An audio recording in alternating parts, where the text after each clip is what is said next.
La porción que acabamos de leer corresponde al Sermón del Monte que del cual hemos estado predicando en las últimas semanas. En este momento el Señor ha estado dándonos unos ejemplos del mal uso que le daban los escribas y los fariseos a la ley de Dios, y cómo esa postura de ellos, con su sutileza, lo que buscaban era quitar el lugar que correspondía a la ley de Dios en el corazón de su pueblo. Los escribas y los fariseos, en vez de acomodarse a los estándares de la ley, ellos acomodaban la ley para que precisamente justificaran sus vidas injustas y sus pecados. La ley, como hemos estado explicando anteriormente, no solamente fue dada para establecer la norma de santidad que debía tener el pueblo, sino también para enseñarle a los hombres que en sus propias fuerzas ellos no pueden agradar a Dios. La ley, dice el apóstol Pablo en una de sus cartas, no fue dada para justificar al hombre, porque nadie puede guardar la ley perfectamente. Y Santiago dice que si alguno transgrede un solo mandamiento de la ley, entonces es culpable de transgredir toda la ley de Dios. Era entonces obvio para el pueblo entender que nadie podía guardar perfectamente esa ley de la medida que Dios lo exige. Debemos concluir entonces que la ley es mala o inapropiada. Pablo dice, en ninguna manera. Pero yo no conocí el pecado sino por la ley. Y también debemos afirmar, como el apóstol Pablo, la ley a la verdad es santa, el mandamiento justo y bueno. Los reformadores comprendieron este principio importante y hablaron mucho del uso correcto de la ley. Ellos decían que tenía un uso civil que era para que los gobernantes tuvieran un estándar para elaborar leyes según la ley del Señor, y que esos gobernantes serían más o menos justos de acuerdo al acercamiento a la lejanía de la ley del Señor. También hablaban del uso evangélico de la ley, y es que ella nos muestra la profundidad del pecado para hacernos entender lo perdido que estamos, y entonces busquemos salvación en Cristo Jesús. Y un tercer uso es el uso didáctico de la ley como norma de estándar de vida para todo creyente, que una vez que ha sido justificado por la fe y perdonado todos sus pecados por haber creído en Jesús, ahora él mira la ley para una obediencia agradecida a quien le salvó. La ley entonces revela cuán profundo es nuestro pecado, cuán profunda es la maldad, y al hacernos conscientes de eso, humillarnos para que busquemos refugio en el Salvador, en el Señor Jesucristo. El Señor, de hecho, comenzó este sermón en Mateo 5:1, bienaventurados los pobres en espíritu, felices los que reconocen su miseria espiritual, los que saben y reconocen que no tienen nada que ofrecer a Dios para poder ganar su favor. Así que el propósito de la ley en este caso es crear pobreza de espíritu en el hombre, pero la manera en que los escribas y los fariseos la usaban, obraban de una forma contraria. En vez de humillarlos, la interpretación y la sutileza que ellos le daban a la ley, lo que hacía era enorgullecerlos, lo que hacía era inflarlos, y prácticamente ponían a Dios como deudor del favor de lo bueno que ellos se comportaban ante Dios, o lo justos que eran. Por eso es que ellos oraban de esta manera. Lucas capítulo 18, Evangelio de Lucas capítulo 18, el Señor nos narra acá cómo oraba un fariseo al obviamente entenderse él justificado delante de la ley de Dios.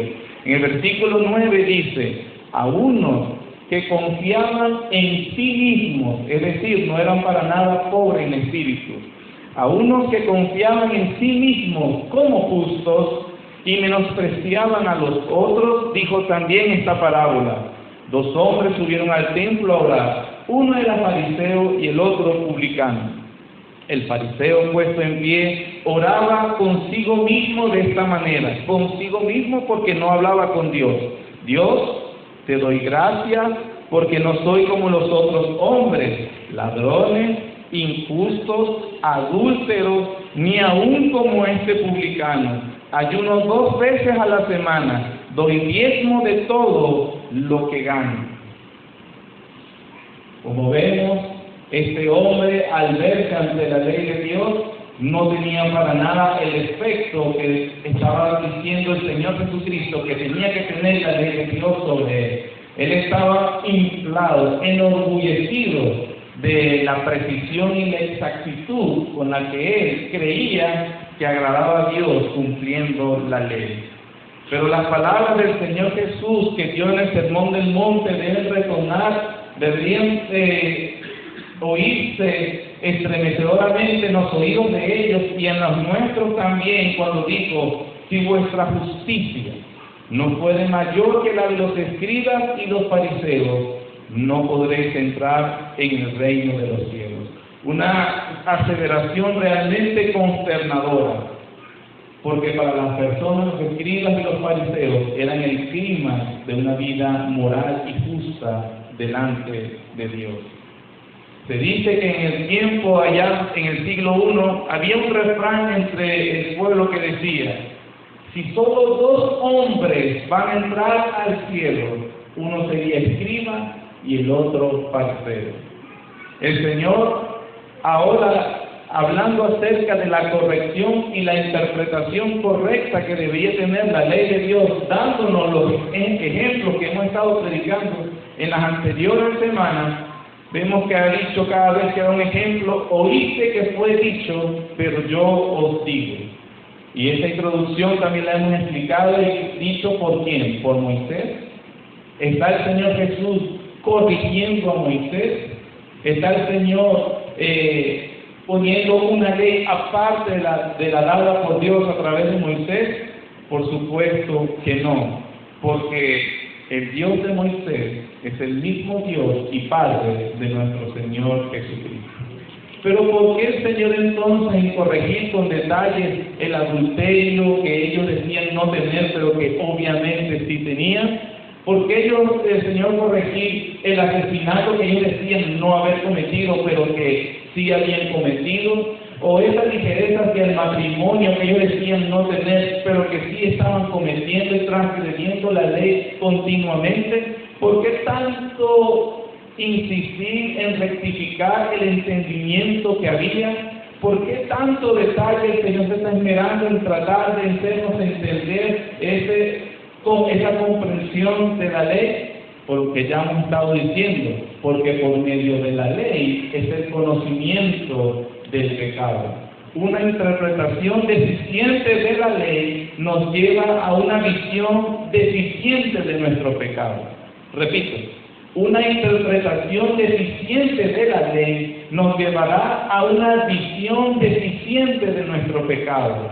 Y si tenemos una visión deficiente de nuestro pecado, tendremos entonces una visión deficiente de la profundidad y alcance de ese pecado. Y si no tenemos conciencia de la profundidad de nuestro pecado, entonces veremos con mucha ligereza la necesidad de un Salvador. De allí que muchas personas se crean justos delante de Dios. ¿Por qué?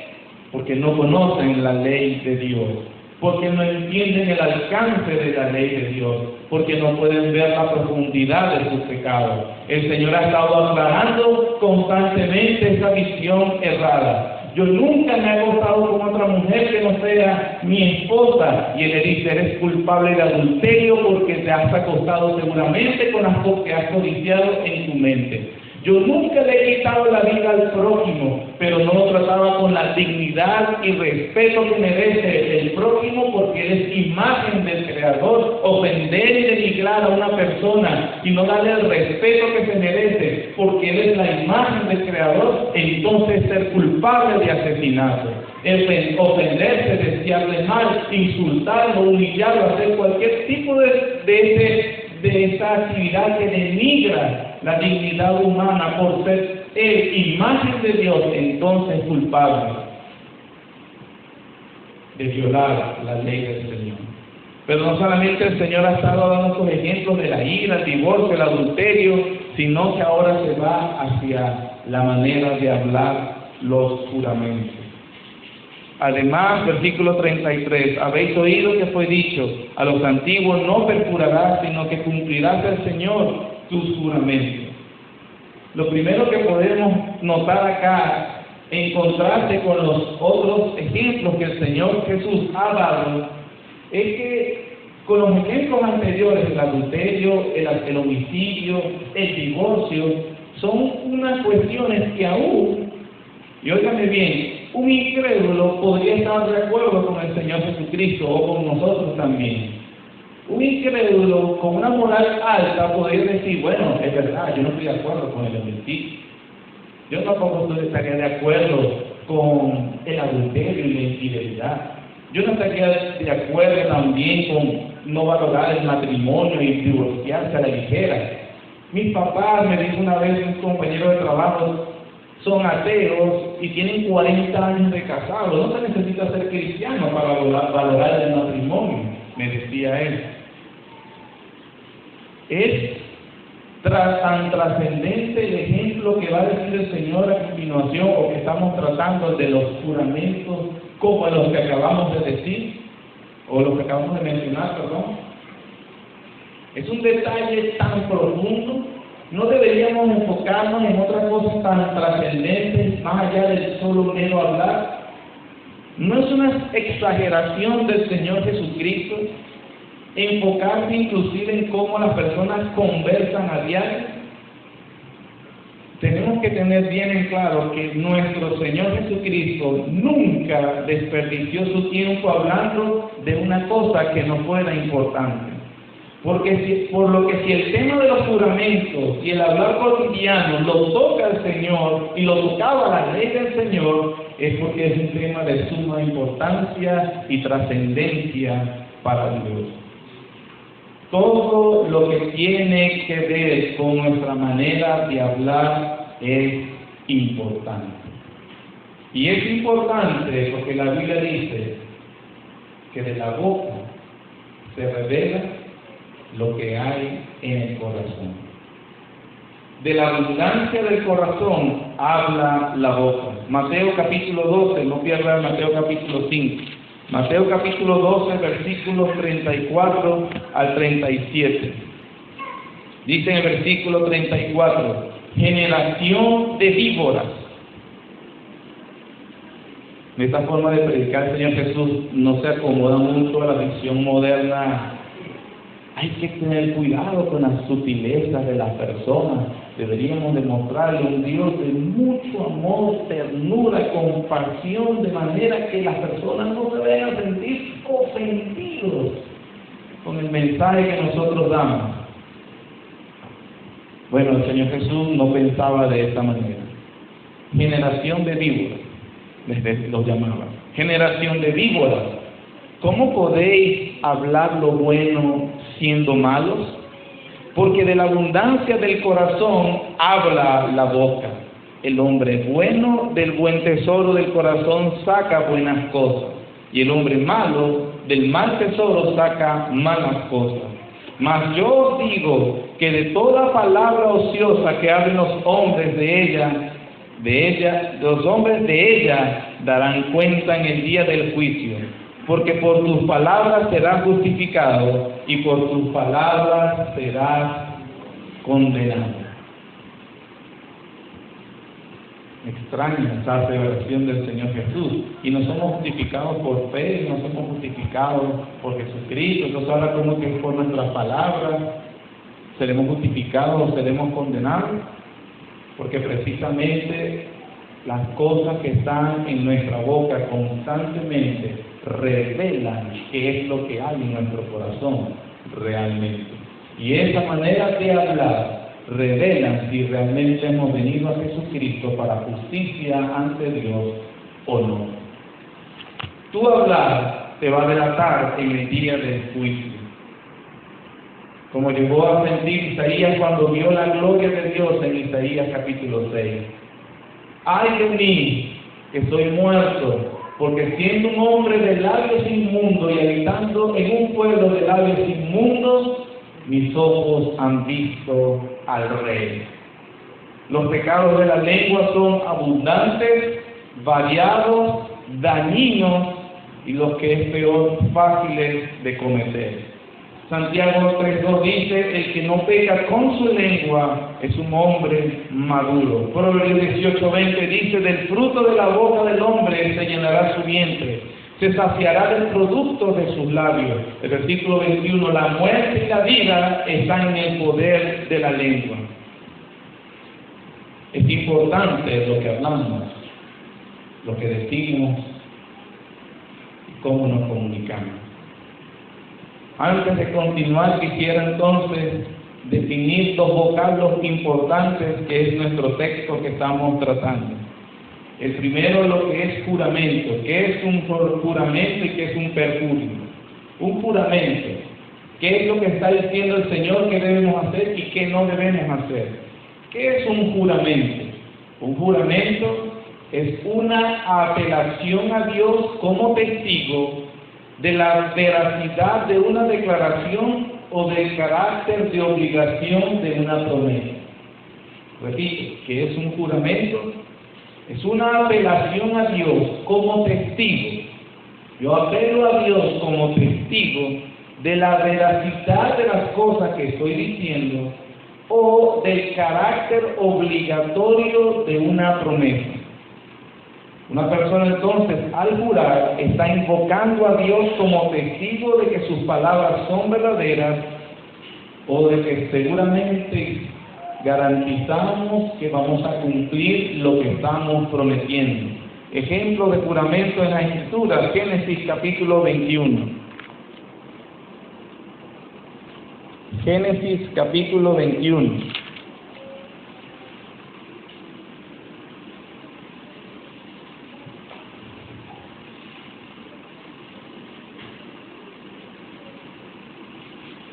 Fue cuando Abimelech le hizo jurar a Abraham sobre una misericordia que le debía a su familia. En el versículo 23 dice lo siguiente: ahora pues, júrame aquí por Dios, que no faltarás a mí, ni a mi hijo, ni a mi nieto, sino que conforme a la bondad que yo hice contigo, harás tú conmigo y con la tierra en donde has morado. Y respondió a Abraham: yo no juro. ¿Qué dice Abraham? Yo juraré por Dios. Invocó a Dios como testigo de la promesa que le hacía a Abimelech, que tendría misericordia de él. Hebreos capítulo 6.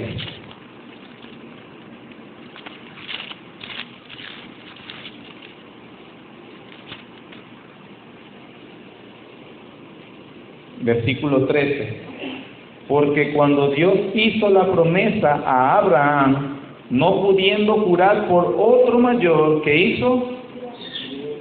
Juró por sí mismo. Versículo 16. Porque los hombres ciertamente juran por uno mayor que ellos, y para ellos el fin de toda controversia es el juramento para confirmación. Así que estos dos, hasta el momento, vamos a ver estos dos textos, nos confirman la definición que acabamos de dar del juramento. Es la apelación a Dios como testigo de la veracidad de una declaración o del carácter de obligación de una promesa. ¿Qué es entonces perjurar? ¿Qué es cometer perjurio? Perjurar o cometer perjurio es jurar falsamente. Es decir, es hacer un juramento a sabiendas que la declaración que se está haciendo no es verdad, o hacer una promesa que yo tengo bastante dudas que voy a cumplir. ¿Qué es perjurar entonces? Traer como testigo a Dios sobre una declaración que yo sé que no es verdad, o que no estoy seguro que sea verdad, o de hacer una promesa que yo estoy seguro que no voy a cumplir. Así entonces, como vemos, es la enseñanza sencilla y llana de las Escrituras, y el Señor entonces va a corregir lo que hacían los escribas y fariseos para cómo hacerle trampa a la ley de Dios. Pero antes inclusive de ir a esa sutileza, como hemos explicado en los otros sermones, de cómo ellos evadían la responsabilidad ante la ley de Dios y se creían justos, permítame entonces darle brevemente cuál es la enseñanza de la ley con respecto a los juramentos. Vamos a ver 3 textos. El primero de estos, Deuteronomio capítulo 6. Dios establecía que solo se puede jurar por Él. El pueblo de Dios, o todos los hombres, pueden solamente jurar por Él. Deuteronomio capítulo 6. Deuteronomio es el 5º libro de la Biblia, del Pentateuco. Deuteronomio capítulo 6.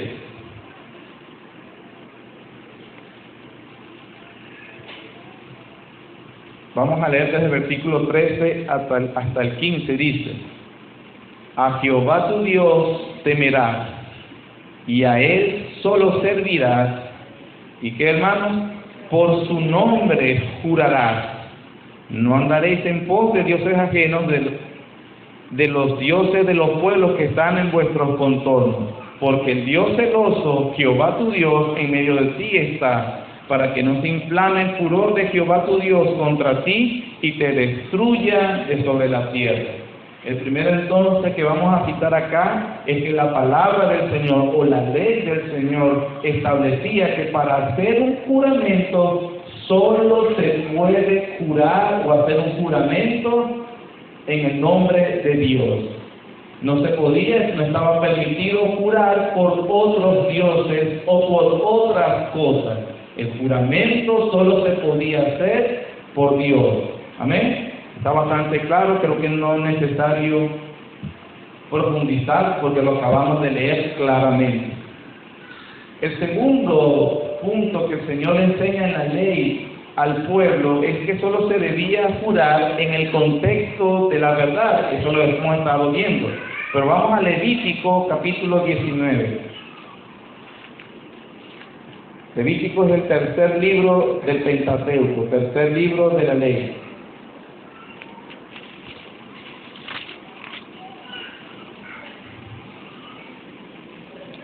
Capítulo 19, versículo 2 dice: habla a toda la congregación de los hijos de Israel y diles: santos seréis, porque santo soy yo, Jehová vuestro Dios.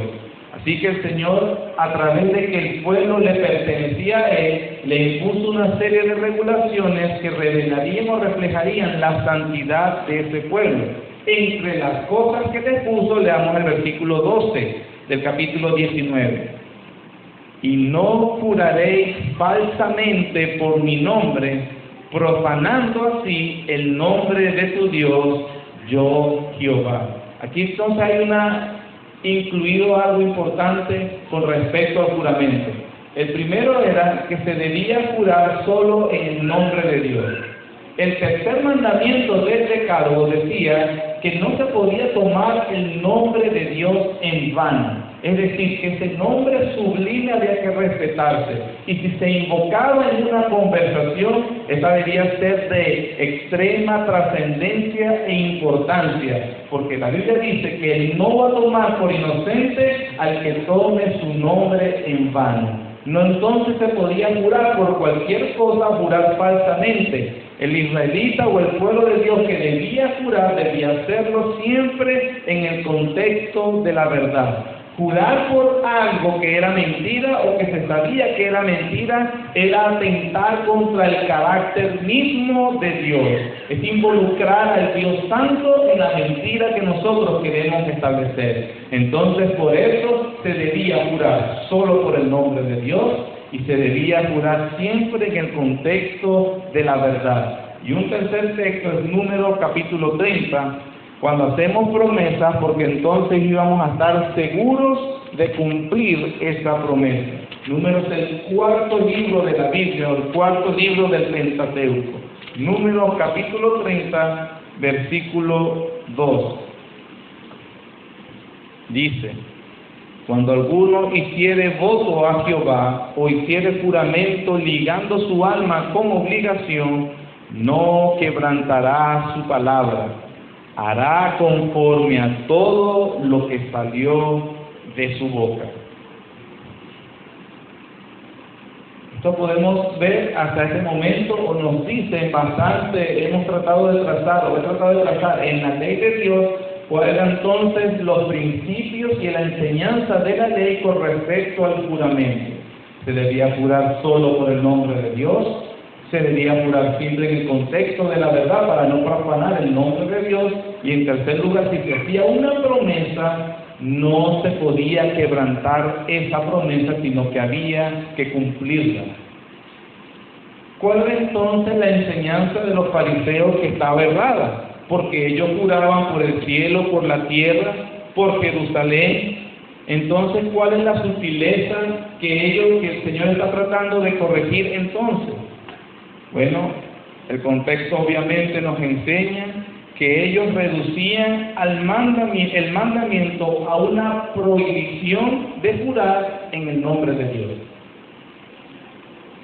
Usted dirá, pero eso no es lo que se enseña en la ley. Repito, miren la sutileza. Ellos reducían el mandamiento a que no se debía jurar en el nombre de Dios. Es decir, mientras se juraba por cualquier otra cosa, uno no estaba transgrediendo la ley. Mientras se juraba, te lo juro por el cielo, no juré en el nombre de Dios, no estoy obligado a cumplir. Te lo prometo por la tierra que nos rodea, pero yo sé que no voy a cumplir, pero soy justo delante de Dios. ¿Por qué juraste falsamente? No, yo no sé el nombre de Dios. En la ley se prohíbe el nombre de Dios. Pero yo juraba por el cielo o por la tierra, entonces de esta manera eran habilidosos nuevamente para ellos creerse justos delante de Dios. Es como aquella persona que cuando llamaron a su casa, está llamando el Señor tal. Espérate, y para no mentir, salió de la casa y de la calle le gritó: dile que no estoy en la casa. Técnicamente, no mentí, no estoy en la casa. Eran habilidosos, pero obviamente eran tontos.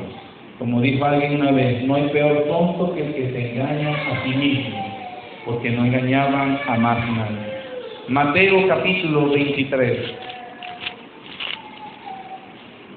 versículos 16 al 22. ¡Ay de vosotros, guías ciegos! ¿Qué decís? Si alguno jura por el templo, no es nada. Pero si alguno jura por el oro del templo, es deudor. Insensatos y ciegos, porque ¿cuál es mayor, el oro o el templo que santifica el oro?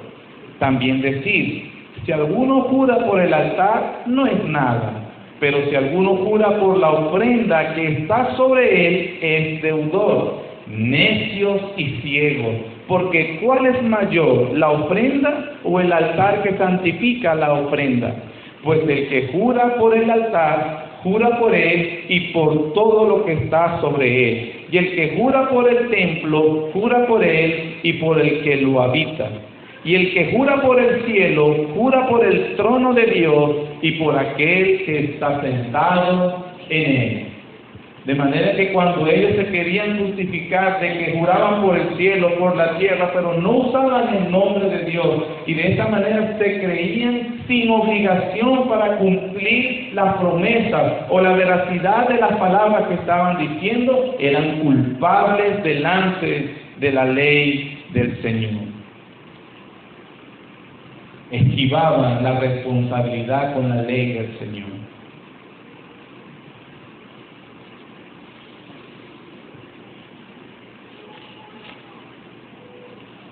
¿Qué entonces está corrigiendo el Señor Jesucristo?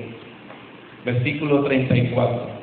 Pero yo os digo No juréis en ninguna manera, ni por el cielo, porque es el trono de Dios, ni por la tierra, porque es el estrado de sus pies, ni por Jerusalén, porque es la ciudad del gran rey, ni por tu cabeza jurarás, porque no puedes hacer blanco o negro un solo cabello, pero sea vuestro hablar sí, sí, no, no, porque lo que es más de esto, de mal procede. Una aclaración importantísima. El Señor Jesucristo en estas palabras no está prohibiendo el uso de los juramentos. ¿Usted ha escuchado esa enseñanza? Los cristianos no deben jurar. Y obviamente utilizan este texto y otro que está en Santiago capítulo 3, si no me equivoco, que es la repetición de ese texto. El Señor entonces no está prohibiendo el uso correcto de los juramentos. Vimos unos ejemplos del Antiguo Testamento. Quiero dar uno más y también unos ejemplos en el Nuevo Testamento. Entendiendo que ya tenemos cuál es el concepto de jurar, vamos al Salmo 15 y en el Nuevo Testamento iremos a 2 Corintios capítulo 1. Salmo capítulo 15. Versículo 1 dice: Jehová, ¿quién habitará en tu tabernáculo? ¿Quién morará en tu monte santo? Versículo 4: aquel a cuyos ojos el vil es menospreciado, pero honra a los que temen a Jehová. El que aún jurando en daño suyo, ¿qué hace? No por eso cambia.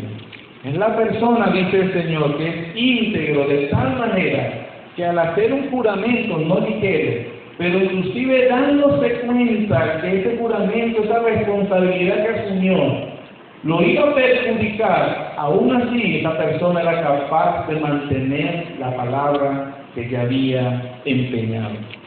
Segunda de Corintios, segunda carta de Pablo a los Corintios, capítulo 1.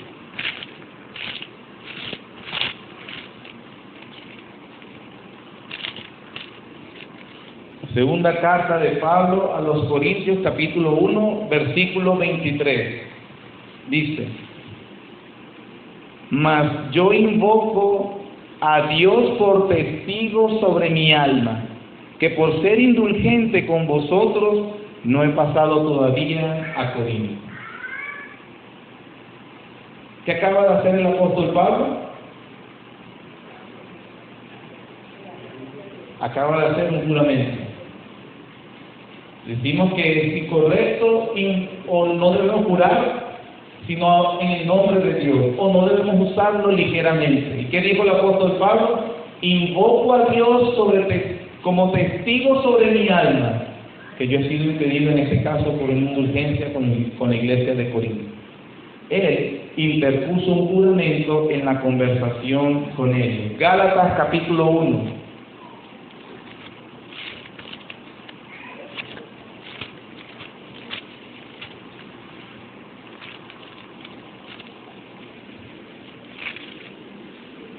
Versículo 20, dice la Biblia, dice Gálatas capítulo 1, versículo 20.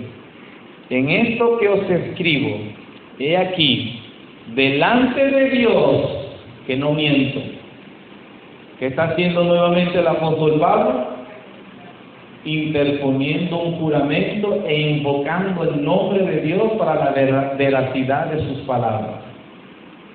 El uso que le daba el mismo apóstol Pablo al juramento, entonces nos dice que el Señor Jesús no estaba prohibiendo el uso correcto de los juramentos.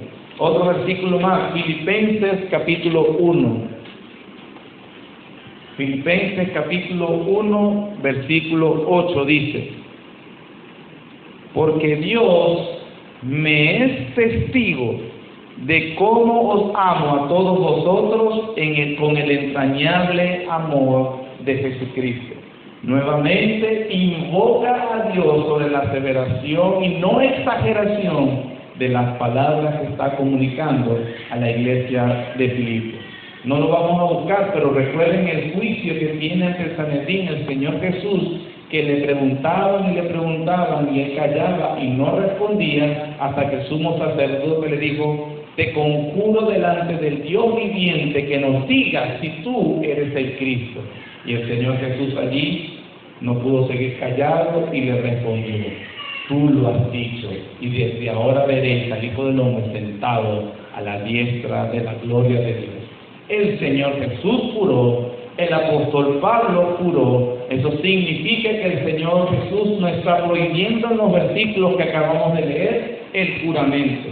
¿Qué es lo que está entonces prohibiendo el Señor? Que los cristianos no deben jurar como juraban los fariseos. Que los cristianos no deben tomar el nombre de Dios en vano. Que las conversaciones de los cristianos deben ser conversaciones de peso. Que seamos veraces en la información que damos. Que no podemos simplemente hablar por hablar, de manera que las personas no nos toman en serio en nuestra conversación cotidiana. El uso correcto de nuestras palabras. Que nuestro hablar, por eso el Señor dice: sea vuestro hablar sí, sí, no, no. Que eso significa que nuestro hablar debe ser cándido. Cuando digo cándido es que es sencillo, ingenuo, sin malicia y sin doblez. Y que obviamente cuando utilizamos el nombre de Dios, lo usamos con toda reverencia y honestidad. Si usted, obviamente obedeciendo a su Señor, crea como hábito ser honesto en su hablar, nunca tendrá necesidad de convencer a otras personas de la veracidad de lo que dice. Y solo en momentos realmente importantes y trascendentes, como respeto al nombre de Dios, interponer un juramento a una situación realmente bastante trascendente e importante.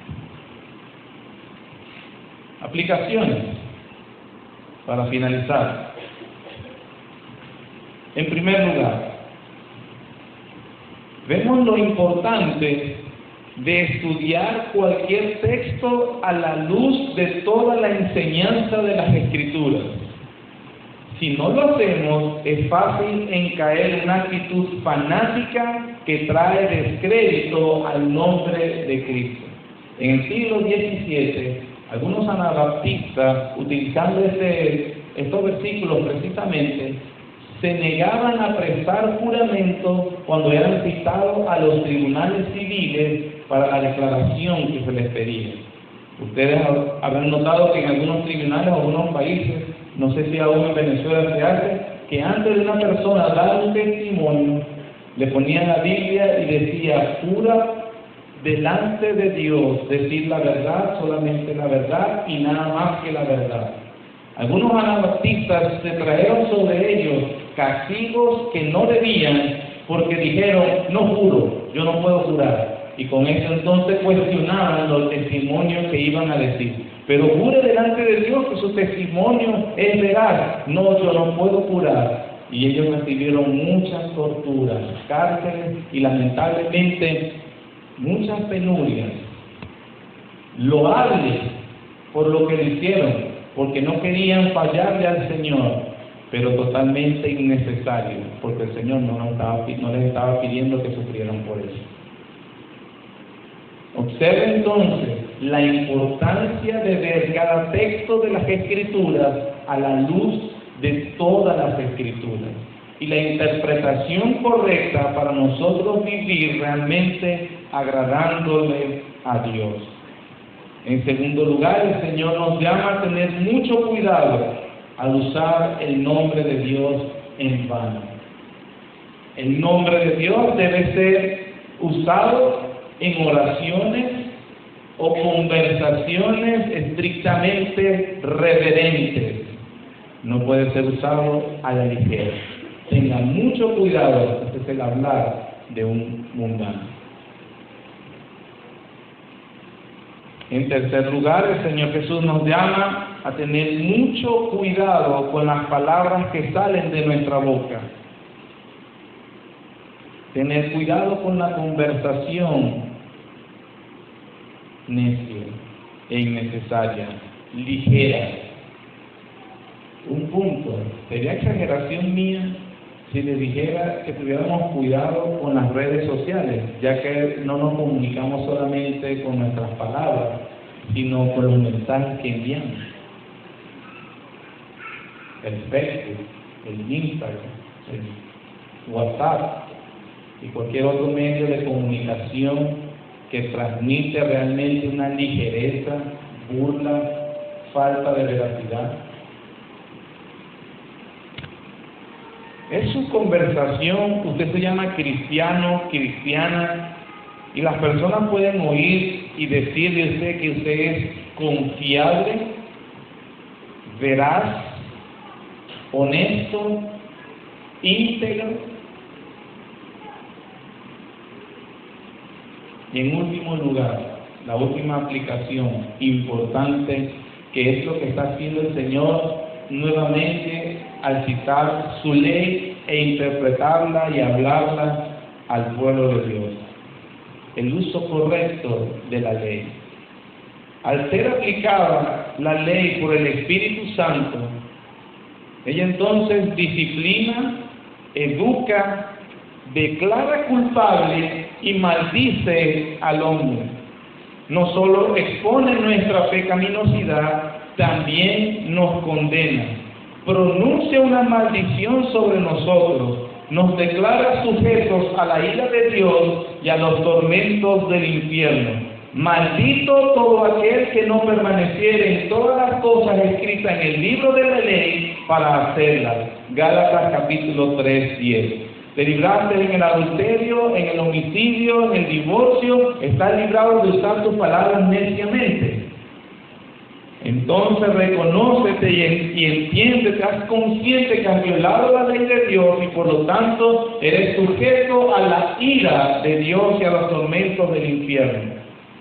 Pero no solamente nos despoja de toda justicia propia para llevarnos a un clamor desesperado de un Salvador. Así como también pronuncié y la Biblia pronuncia la maldición por haber transgredido la ley, escucha entonces también este uso correcto de la ley, de manera que la ley ha sido nuestro guía para llevarnos a Cristo, a fin de que fuésemos justificados por la fe. Gálatas 3, 24. Percibe y que el Espíritu Santo ha tenido misericordia de ti, que has transgredido la ley de Dios más de una vez, y aunque fuera una sola vez, eres culpable de todo, y culpable y acarreador de la maldición que da la ley, para que entonces desesperados vengas a Cristo. Cuando el Señor te pregunte, ¿por qué debería dejarte entrar al cielo? Ah, ya sé, porque fuiste buen cristiano cuando vivías en la tierra. Yo les diga, no, Señor, mi única justicia es Jesucristo. ¿Por qué debería entonces dejarte entrar en el cielo? Ah, ya sé, porque conocía la tradición más antigua de la fe cristiana y aquellos protagonistas y autores importantes, y los tenías al dedillo y te los sabías de memoria y los enseñabas. Por eso te vamos a entrar al cielo. No, Señor, no tengo justicia propia, solo tengo a mi Señor Jesucristo. ¿Por qué debería dejarte entrar al cielo? Ah, porque eras buena madre, te esforzaste en educar bien a tus hijos, porque te esforzaste en ser buena esposa, un buen esposo, un buen padre, por lo menos sostenías, los llevaste a la iglesia, cantaste los himnos más antiguos, por eso te debo dejar entrar en el cielo. Tú respondas, no, Señor, no tengo justicia propia, solo tengo a mi Señor Jesucristo, la justicia de Dios que es por la fe en Él. si vuestra justicia no fuere mayor que la de los escribas y los fariseos, no entraréis en el reino de los cielos. Y por eso el Señor Jesús es nuestra justicia. Este es el Evangelio de Dios, las buenas nuevas. Padre, gracias por tu bondad y por tu misericordia al hacernos conscientes de la profundidad del pecado, Señor, que está entre nosotros, en el conocimiento de tu ley. Gracias, Señor, porque definitivamente es un acto de misericordia cuando nos vemos en el espejo de tu ley y ver el reflejo que somos una completa, Señor, desobediencia de nuestra vida. No alcanzamos por nuestros propios medios, ni por justicia propia, Señor, el estándar que tú has establecido en tu ley santa. Pero, Señor, a través del conocimiento de ella, como así lo aplicaba nuestro Señor Jesús, conocemos el pecado de la profundidad de nuestra maldad. Y desesperados por nuestra bancarrota espiritual, Señor, y por la incapacidad propia que tenemos para agradarte, es que venimos a Jesucristo. Venimos por medio de la fe a Él, nos arrepentimos y creemos en el Evangelio, de que Él sufrió en la cruz la condenación que nosotros merecíamos por transgredir tu ley, que se fue sepultado, muerto, Señor, pero al tercer día resucitó, como muestra de tu aprobación de la propiciación hecha por Él de nuestros pecados. Y por la fe nos abrazamos y buscamos y nos refugiamos solo en nuestro Salvador. Oh Dios, gracias por el Evangelio. Gracias, Señor, por tu ley. Bendita tu ley, Señor, que nos hace reconocer tu belleza, tu majestad, nuestra pudedumbre, pero también nos lleva a conocer, a reconocer a nuestro Salvador. Ayúdanos entonces a vivir, una vez ya perdonados, en justicia. ¿Cuál justicia? En ver la ley como estándar y guía de la conducta que tú requieres de tu pueblo. Gracias, Señor. Ayúdanos mientras estemos en esta tierra y mientras esta iglesia, Señor, permita que se predique tu palabra. Por supuesto que se debe predicar tu ley para la comprensión, aplicación y el evangelio de la gracia de nuestro Señor Jesucristo. Señor, permítenos y ayúdanos a continuar en adoración a través de este sacramento que has establecido para tu iglesia, Señor. El uso de estos medios, de estos elementos para una gracia especial a aquellos que han entrado en nuevo pacto contigo, Señor, como es el pan y el vino. Ayúdanos a meditar, Padre, en estas bondades y la verdad del Evangelio, en Cristo Jesús.